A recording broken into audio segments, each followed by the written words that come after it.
Alright, hello everybody, welcome back to another Gordon Aviation YouTube video, and today we're going to be doing something very cool. We have a unreleased model here from Gemini Jet, so they just sent me over this to review. It's a brand new mold for their 777-200.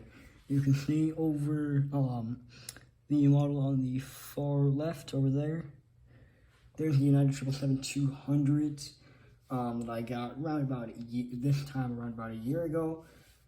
But this is going to be their new updated mold version of it, and we're going to see how it compares. I'm excited to, Gemini just sent me this out. They said that I could review it and all that, so I'm kind of excited to, let's see how it goes. This thing's going to have some vast improvements over the predecessor model over there. I'm really excited to see if that's true. Of course, I got United Airlines. They had United Airlines, British Airways, I believe Emirates and ANA to pick from, I'm pretty sure. So I decided to go with United, obviously, because, United, Bell need one more. 777 anyway. But either way, let's get back into the review, or unboxing rather. So starting off with the box, it does look relatively the same as it did before, but we should actually see some more improvements. Sorry about that. We should see some improvements once we actually open it, so how about we get to that? Here is the model, and wow, it actually looks pretty good, so how about we get that out of the packaging now? Alright, so here we go. Here is the brand new 777-200 mold. This is, very, very exciting stuff here. Alright, wow, look at that quality, that Gemini Jet Supreme quality. Here, let's try and open the box. I don't know why, but on the new Gemini Jet boxes, these have been increasingly harder to get open. I have no clue if that's just me, or if you guys have been experiencing that. That is weird. There is no plastic covering like there usually is. Probably like a cost-cutting measure, but anyway, here, let's get the model out. And ready to review it. Alright, here we are. Alright, and here is the new 777-200 mold. I can just say it looks really good. It looks actually way better in person than it does on camera. But let's get started with up at the front here. Okay, let's get this on to focus. Alright, here starting up at the front, we have the very realistic front landing gear with the cockpit windows looking really good. Engines, they look a little bit too small. These might be the Rolls-Royce. I think the Rolls-Royce variant. I'm not sure. They might be the GE90 ones. Not sure though, but I know it's a 777-200. Landing gear on it. The main landing gear is pretty realistic, honestly. Maybe a little bit too large, but relatively realistic. The wings, they are made out of, I'm guessing this is a new cost-cutting measure. These wings are made out of full plastic, which cost-cutting measure, but I think it still looks okay. You can see that, there we go. Moving to the back, the horizontal stabilizers are also made of plastic. They're around the same as the wings in quality. Then the vertical stabilizer is also made in plastic. Not bad for the United, like the United Globe. Not too bad. Could be a bit better on coloration, but, not too bad. And then here we have a registration on it. Sorry if I'm shaking a little bit. The registration is November 209 Uniform Alpha. So if you want to go look that up, you can. Now let's move back to the front for the, we have the Star Alliance logo there.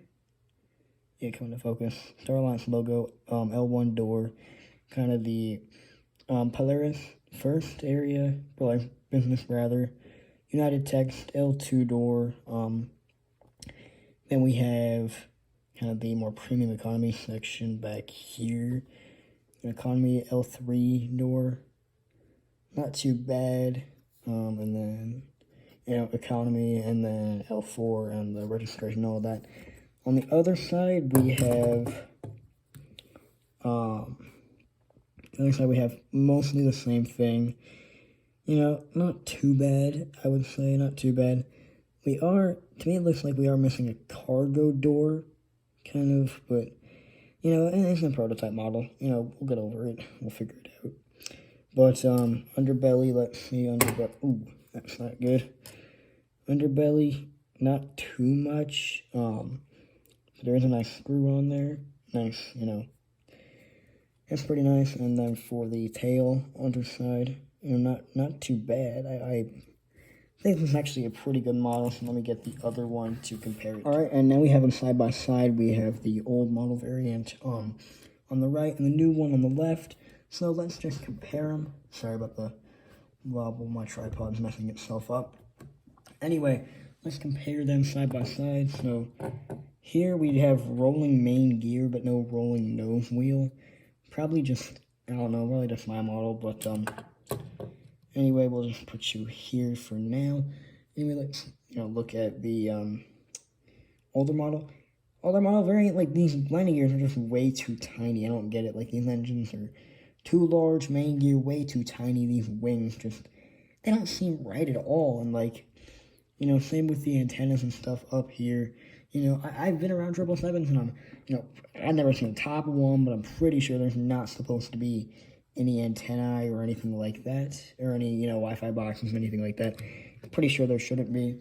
And for some reason, this one just seems to have, like, really weird, like, cockpit windows as well. Like, really weird cockpit windows, and landing gear seems like into 3 parts. Like, if I can get that focus, there we go. 3 parts. I don't get why you would do that ever. But here they are. Let me move my tripod. Here they are, wingtip to wingtip. You can see the weird coloration difference in wings from the old model to the new model. I have no clue why those why it's that different on coloration. Like, Gemini, just, you know, get your stuff together. You made such a good model here. And, like, I'm really grateful that they finally updated their horrible 777 mold. It was just so bad. Horrible. They needed to update it.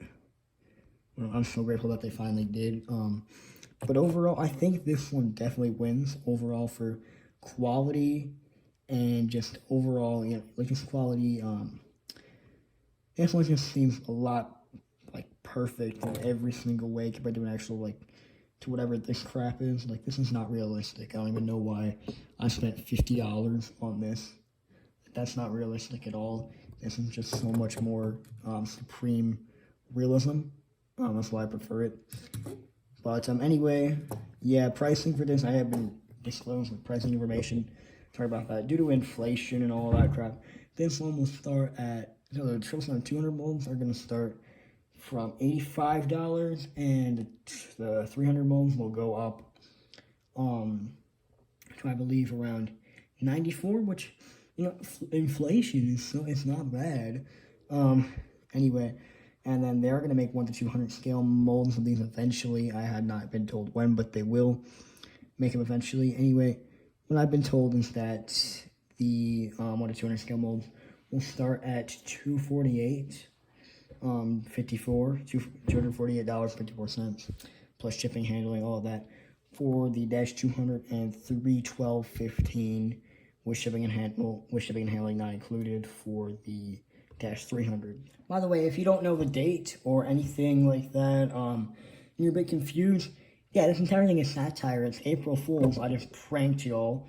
Don't know if y'all picked up on that. I don't know if y'all thought it was a prank, but if you did think it was actually real, no, you need to rethink your life choices on how you ended up watching this video, and thinking that it's real.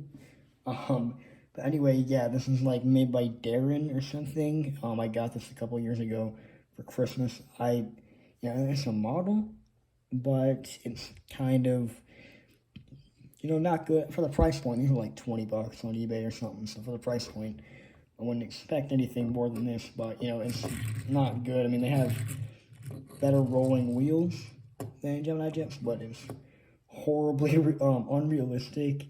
So that's why, nobody buys Baron unless you're, that demographic and you want a model for that price point. But yeah, you're just not good. Leave. Thank you. And obviously, I'm just poking fun at Gemini Jacks because they seem to be going downhill with their quality.